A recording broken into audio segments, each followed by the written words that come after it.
চলো আজ তোমাদের সারাদিন আমি কী করলাম সবটাই শেয়ার করি।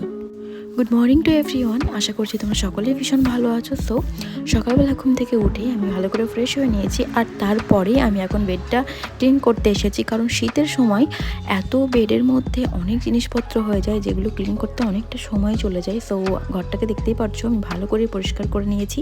আর এখন চলো আমি রান্নাঘরে যাই। তারপরে খেয়ে নিয়েছিলাম আমি একটু চা, আর চা খেয়ে গাইস বসে থাকলে হবে না, এখন আমাকে যেতে হবে রান্না করতে। আর যেহেতু আজকে সোমবার তাই বাড়িতে হবে নিরামিষ, আর এখন আমি একটু ভেজ ডাল রান্না করবো। আর আমার তো ভীষণই প্রবলেম হয় নিরামিষ খেতে, কিন্তু যাই হোক আমাকে আজকে খেতে হবে, কিছু করার নেই যেহেতু আমি সোমবারটা নিরামিষ খাই।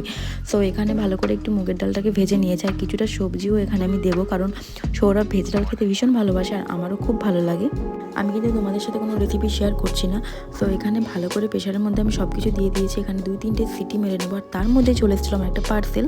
আর এটা হচ্ছে একটা কার্ডিগান, কারণ আমি ফ্লিপকার্ট থেকে একটা কার্ডিগান অর্ডার করেছিলাম। আর যেহেতু সোয়েটারগুলো আমার সব ওই বাড়ি আছে, এখানে আমি কিছু নিয়ে আসতে পারিনি, তাই এখন হালকা হালকা ঠান্ডা পড়েছে। যদি কোথাও বেরোনোর হয় তাহলে তখন কোথায় পাবো, তাই জন্যই ভাবলাম যে ফ্লিপকার্ট থেকে চলো একটা অর্ডার করে দিই। আর এর কোয়ালিটি মারাত্মক সুন্দর এসেছে। তো সব কাজকর্ম সেরে নিয়ে এখন আমি স্নান করে নিয়েছি, আর স্নান করে চলে এসেছি রুমে। আর এখন আমি ভালো করে চুলটাকে আঁচড়ে নিচ্ছি, কারণ আমার ভীষণই চুল পড়ছে কেন আমি জানি না।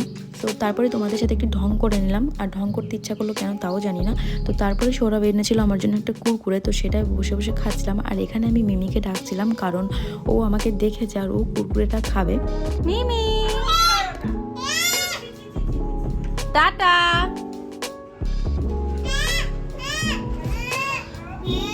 খাবি না?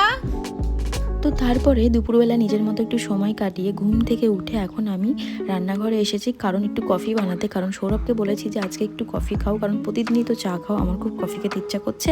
সো আজকে একটু কফি খাও। তো তারপরে ওকে বলে বলে আমি একটু রাজি করিয়েছি, আর দুজনের জন্য 2 কাপ কফি নিয়ে আমি এখন চলে এসেছি। কফি খাওয়ার পরেই মনে পড়েছিল যে আজকে তো আমি অনেকগুলো পাঁপড় কিনেছি, তো সেই পাঁপড়গুলোই বসে বসে খাচ্ছিলাম।